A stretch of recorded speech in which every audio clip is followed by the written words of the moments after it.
Hello everybody, it's JP Chrisoulas, the Cranky Old Bastard, with the second installment on Hilting the Wootz bladed Kindjhal. As you can see, the bolster plate, first piece, is in position. It is clamped between the bolster plate and the blade itself are two pieces of my silver solder. It is the 97% tin, 3% silver. It's a ribbon. I flattened it out really fine, almost a little bit thinner than a piece of paper. It is clamped in place. It is heavily fluxed.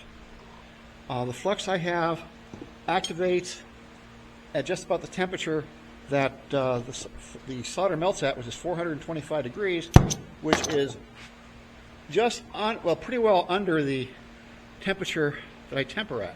So there's no danger of me sucking the heat out. So we're going to start heating this up. As you can see, I'm heating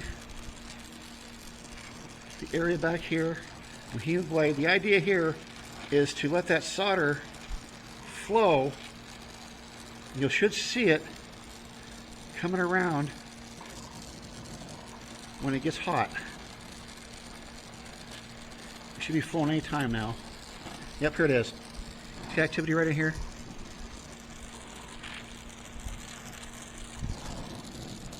You see that silver line?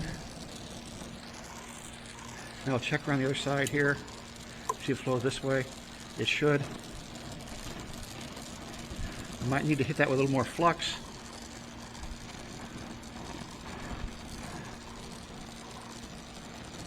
Actually, you can see it suck right around. Yeah.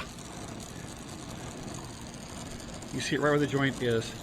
That it's sucked right in there, which is basically what we want. So now I'm with this air cool, make sure everything gets sucked around, and it sure looks like it did. Sorry about the blocking, but I'm trying to do this to keep everything in frame. So we'll let this air cool for a little bit. Then we'll drill the holes, and I'll show you my little gadget I made to make everything nice and even. That's something to point with here. This will work. As you can see here, if I can get a good shot of it, right here, you see that bright silver line? That's the solder. Here again, that's the solder right here.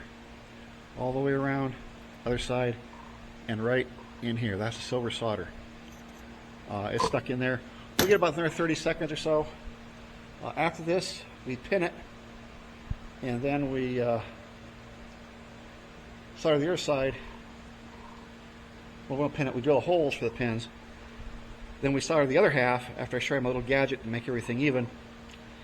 And that's kind of a really, how do you put it, simple little thing. It pretty much self-explanatory once you see it. So I'm with this cool, I'm going to clamp it. Then I'm going to drill the holes. I don't think you really need to see that, but I'll show you the other holes at that point in time. So if you like the video, please hit the like button. Please hit the subscribe button if you've already done so. This goes real quick, so the next installment will be soldering the other side. So please hit the like button, hit the subscribe button, and I'll be back shortly.